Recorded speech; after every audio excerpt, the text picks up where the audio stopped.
everyone, and welcome to this new episode of the Explicitly Pro-Life podcast. I'm Kristan Hawkins. Thank you for joining us this week. As you know, we are in a series on winning pro-life tactics. And there's someone I've been trying to get on the show for a while, and I'm so glad we're able to make it work. He's a very busy man, Brian Gibson. He's Executive Director of ProLife Ministries up in the Twin Cities in Minnesota, my old stomping ground. And he is one of the foremost experts in sidewalk counseling and community organizing. And so you've got to hear from Brian today. Brian, welcome to the show.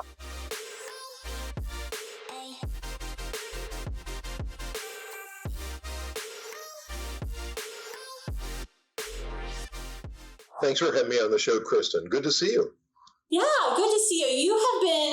You have been doing this for such a long time in the pro-life movement. You started with ProLife Action Ministries, when I was still a newborn, 1986. So I don't want to even count up the years, but it's been over 30 years. The organization was founded in the early 80s. You guys have done some incredible work, and I think you don't get the full credit you deserve because somehow it's up in the north, up in Minnesota, and I'm like, ProLife Action Ministries has saved over 3,000, I think it's over 3,500 babies that you all can document, that you know about. You guys turn out thousands when you do Easter vigils in front of the Planned Parenthood, the Good Friday services. I think you've done some Jericho marches. I mean, thousands of people turn out in the Twin Cities, and sometimes it's snowing on Easter. Let's be real about Minnesota weather. This is huge. This is a huge movement. So I wanted you to come on and tell everyone, what are you doing that's working? And how can others replicate what you're doing there in Minneapolis and in St. Paul across the country? So just a little bit. A little bit. Well, okay. Well, I don't know how much detail you want to get into, but I kind of separate the sidewalk counseling organizing separate from the other community organizing that we do at the abortion facilities. We were founded in 1981, and I got involved the summer of 1981 as a volunteer. So I've been hanging around this place a long time. And I was very young, just out of college. So I was a young, just post-college student at the time when I got active in the ministry. And so the large events that we have, and we are doing them, we've got large events every month practically. So we do month where we go out and we have a prayer service next to an abortion facility in Little Robbinsdale, Minnesota. And then we spend a lot of time doing stuff at Planned Parenthood. We do 40 Days for Life campaigns twice a year. We've been doing those since 2008. And so we do those. The Jericho March is part of that 40 Days for Life campaign that we do in the spring or in Lent. And then, and of course, the Good Friday prayer vigils, the big daddy of them all. I think in 2019, last year, we were able to do full non-COVID stuff. We had 3,800 people. So here's our genius behind that. Pastors and getting them involved, having them out there leading. And we learned early on that in order to get pastors to come out and take a role at an event, you have to make it as simple and easy for them as possible. So we make sure that all the details are taken care of. So all the pastor or pastors have to do is come, be introduced, share scripture if they want to, and share their thoughts and their hearts. And so we make it very straightforward, very simple. And we do this with our Good Friday vigil. We have 15 pastors throughout the day. And of various denominations, we have our two Catholic bishops come out, the Archbishop and his associate bishop, and then we have priests and ministers of all various denominations throughout the day, and so we gather around a life-size cross every half hour throughout the day and have prayer and meditate on the passion and death of our Savior. And so it's very meaningful, very powerful prayer time out there. And again, thousands showing up. But all the pastor has and be ready for me to introduce them each half hour. So that is part of what you need to do. And of course, when you invite pastors, they invite their congregation. And so when we do 40 Days for Life, our fall campaign's about to start. We created this Adopt a Day concept, which is now being used by other 40 Days for Life groups all over the country. And what we do is we get a church to take the vigil outside of Planned Parenthood for one full day and bring the pastor out at least sometime during the day. Get the pastor out there and lead prayer. Take an hour of prayer out there, pastor. And again, this just brings people out, and so forth. So we're always looking to include the pastors like that. But, it didn't start that way very easily. We started just focusing in on the individual Christians and getting them to come out. Once of what we were doing outside, when we're out there in prayer, we're out there peaceful, we're out there in large numbers or small groups, whichever the case might be, they're going to go back to their church and they're going to say, "Hey, pastor, this is good. You should come out and see what it is." And so that's kind of how we've gone about that process over the years. How have you seen, obviously building those relationships with the pastors and the churches and getting them out, that's a lot of work. That's decades of work we're talking about. What's the difference you think that makes and that you've seen that makes in your community? I know you all were responsible for the first abortion facility to shut down there in Minnesota as a result of kind of community efforts. Right.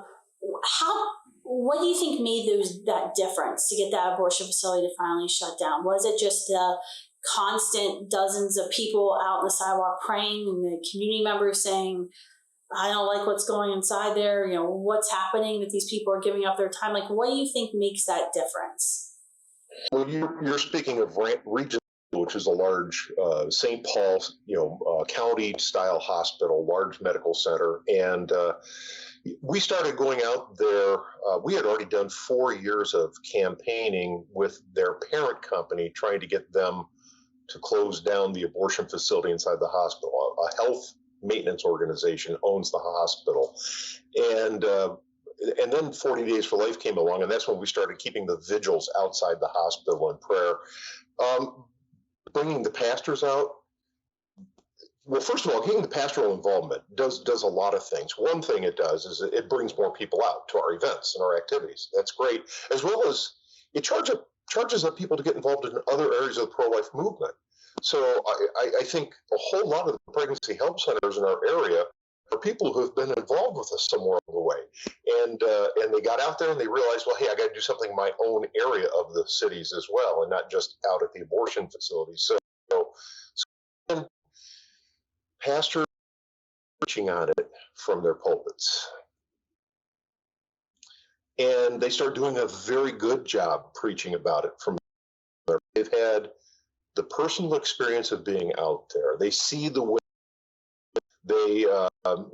they've taken the time to be out there leading prayer, and so forth. So they've become better at communicating the pro-life message in their own congregations, in their own churches.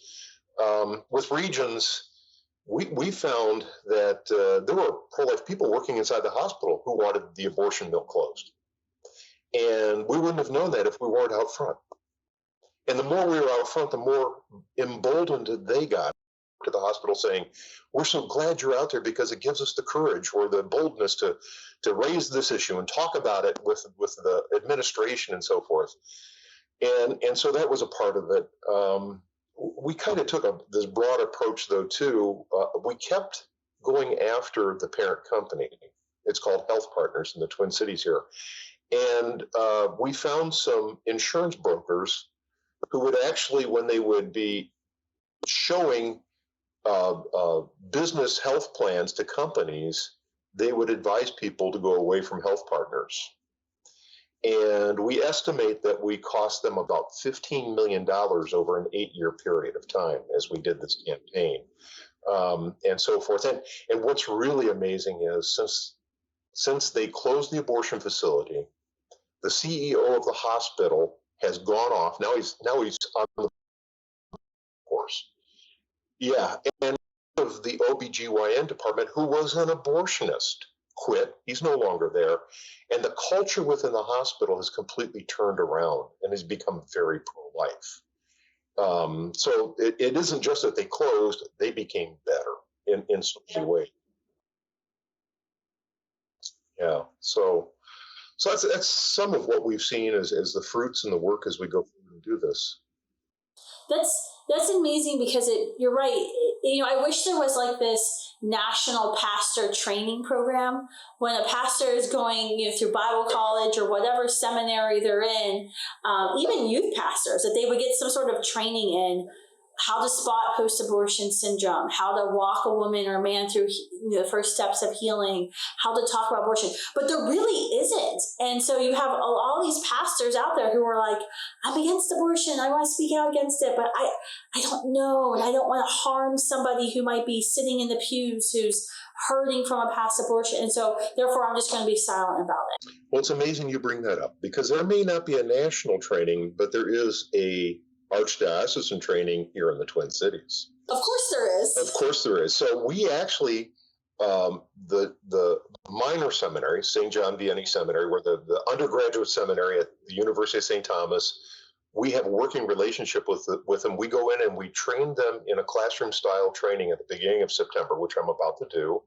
and then they come out and they are not required, but no one fails to do this.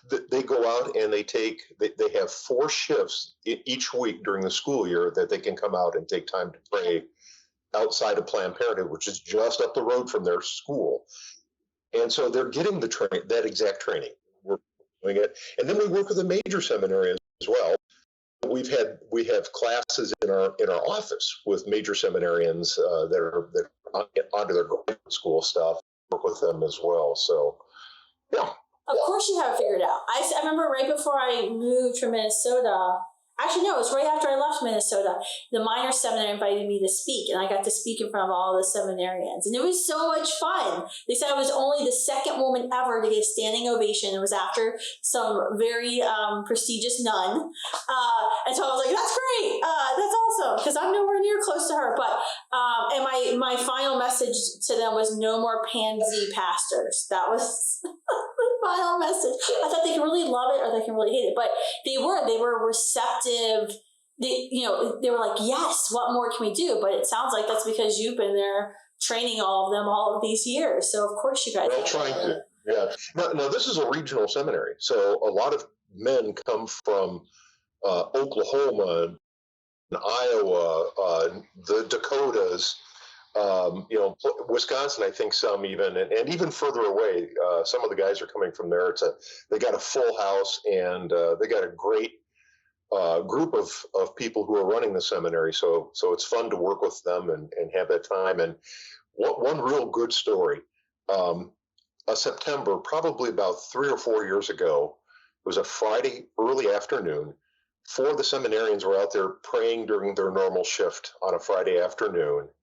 And a car comes driving back out of the Planned Parenthood abortion facility in St. Paul. And the guy driving the car motions for the guys to come over to him. And he says, because we saw you praying, we decided not to go through with the abortion. Sometimes that's all it takes is simply be there. Now, they had no signs.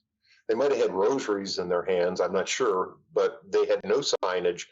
And that can cause to rethink what they're doing when they're going in for scheduled abortion appointments. Yeah, I mean, that's one of the things we tell, students for life groups when we first get them going on campuses, especially sometimes while they're waiting for like their official paperwork to be able to host an event or even call a meeting on campus. The charge is go out and pray in front of the abortion facility. You don't have to be a sidewalk counselor. We haven't maybe put them through sidewalk counseling training yet. But you can just go and pray and be a witness and stand there and be vulnerable with the most vulnerable. Stand in solidarity with them, as my good friend Jason Jones always says.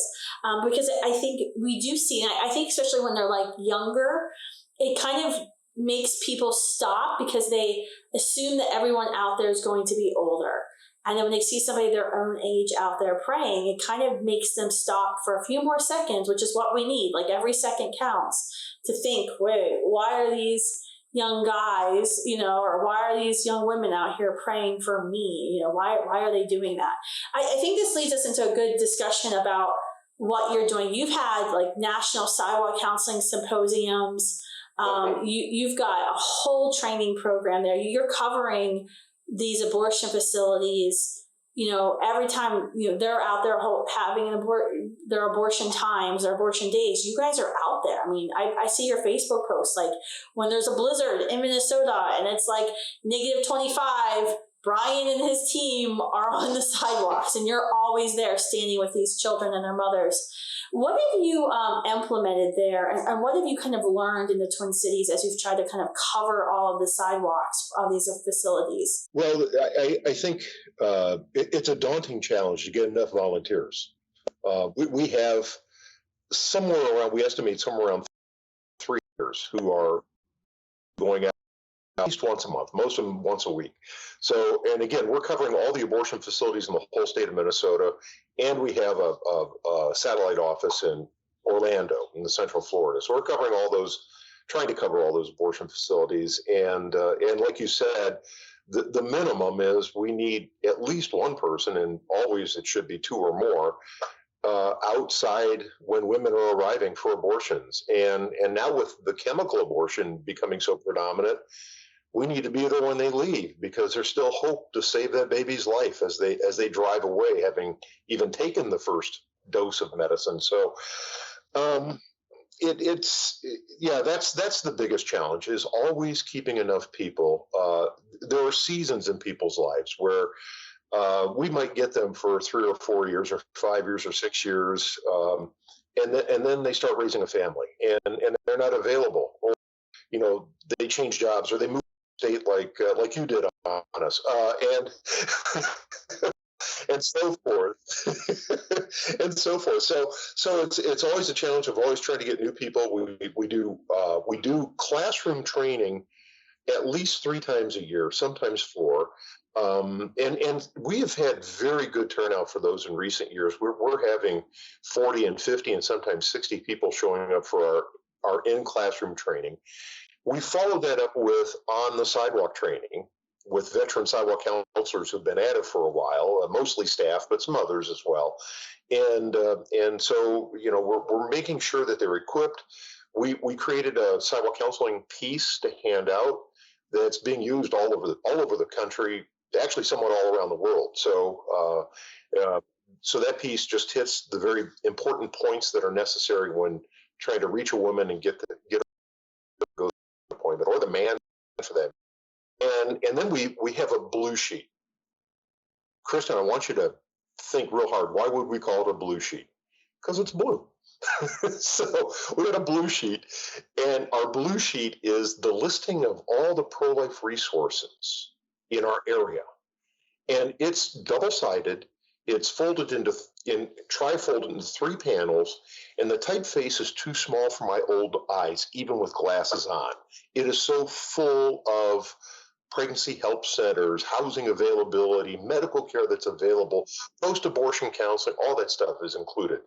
And so we simply are trying to offer the women and the men who are going to these abortion appointments help, concrete, real help. And it works. I'm so glad you guys have that blue sheet, because I have had this argument with our graphic designers before at Students for Life, where we're putting together resources on campuses, and they'll say, it's too small, Kristan, it's not readable. And I'm like, that's kind of the point, because we want to show women and men that there's so many resources, there's so many organizations out there that you actually have to really stare at the sheet, because the font is font size 7. I kind of love that. Yeah. I mean, obviously, don't put down a bumper sticker, but that blue sheet is really, really important. Well, it's not a placard for people driving by. It's a sheet you're handing to them. They can read through it. No, they can still see. So I can kind of see it. So I can kind of see it with my eyes. Are good. I wanted to ask you, because you guys have been so effective, and you guys have thousands of lives that you've saved. One of the things I was really wanted to kind of get from you and your nuggets of wisdom today. There's always like a couple nuggets of wisdom I'm trying to squeeze out of everybody for this podcast episode. Is, as a man, what do you say to the young men who are driving their girlfriends in, who are outside, smoking their cigarette. How do we reach? We talk a lot in the pro-life movement, as you know, about women. How do we reach her? What do we say to her? But what do we say to him? Like, what are the things that we can say to cause him to stop and think and potentially go in and rescue his girlfriend and his child from the Planned Parenthood abortionist? Well, the initial conversation, man, isn't going to be much different than with a young woman. It's going to be, again, relaying to them all the help that's available. And we're fortunate in our area, all the abortion facilities have a pregnancy help center nearby, within a block. We've got one right across the street from a place, got another one just a block away, things like that. So letting them know it's right there, you can go there, and then letting them know the wealth of help that's available, because there is just, it's amazing what the pro-life community is doing to try and help people. But then when it comes to the man, I will go, as a man, I will go at what's happening to that baby. And sometimes I'll go and start describing what an abortion is, and let them know, because they need to understand they're walking there, they're going there. Their mindset is either, I'm getting rid of the problem that this girl should have never had. Okay, she got pregnant and she shouldn't have this problem. With just indifference, they don't know what abortion is. They simply don't know what it is. And so getting right down to the nitty gritty and letting them know, if it's a surgical abortion, it's going to be a dismemberment of the baby. If it's a chemical abortion, it's going to be a starvation of that child. That this child is precious, and again, you go back to the help. The resources are here. Whatever you guys are at, wherever you're at, we can help you, no matter what it is. And so I think that's kind of the general direction I take it. With each individual, it's going to vary depending upon how they're responding. And I think that's one thing. As Sidewalk counselors, we've learned to do pretty good over the years, over the decades, is to listen. And try and listen to what's being told to you in the words that are being spoken to you. And what I mean by that is somebody one thing really means something else altogether. A real good example is, I can't tell you how many times that a guy is telling me that his girlfriend or his wife was raped, and that's why they're there for the abortion. And I can't tell you how many times by the time the conversation gets to the end, he's admitting that he lied. So what is he really saying when he says that? He's trying to dismiss me. He's trying to keep me from saying anything, because that's the slam dunk, right? If the woman has been raped, you no longer have anything to say, because that's a good reason to kill a baby, right? In their mindsets, but I should say in the American mindset. But you just keep going. You keep talking to them. They might start talking about how they can't afford and so forth. And I find out, I can't tell how many times somebody has told me they couldn't afford the baby, and that's why they were coming for the abortion. But when they decide not to have the abortion, they don't, because they don't need any help. They're fine. They know they can afford the baby. Again, it was an excuse that was being used. So listening through what's being said, continuing to, offer them hope, ask questions. It's good to ask questions and hear what they have to say in response. And that's about it. Now, I have gone so far, I'll tell you, this is not the best thing to be saying. But I have told enough men over the years that they need to be real men and start doing the right thing. Now, a woman can't say that as clearly and directly as a man can. And I'm kind of a large guy, so I don't get attacked very often when I say something like that. But they can get angry when you start challenging their manhood. But sometimes that's what they need to have happen in order to do the right thing for their child. Yeah, I find the men so interesting. I think we tend to think that men are more simplistic thinkers. And so we started, but you're not. You're incredibly complicated. You are truly from Mars. So we, at Students for Life, we're doing some internal research right now. And I think one of your team members has been on some of the focus groups that we've been doing. And we've done research on women, how to reach, the I don't like abortion but young woman. Now we're trying to do it for the men. And this isn't public information. At one point, it will be public to the pro-life movement. I think I might have sent you an invite to some of the preliminary research results at the end of September. You should respond to that because I haven't responded to everyone yet. But we're going to kind of give the results to all the different pro-life organizational leaders. So hopefully folks can use them in their ministries. But it is so hard. Like the men that we've done in the first half of our research, I mean, it is more confused.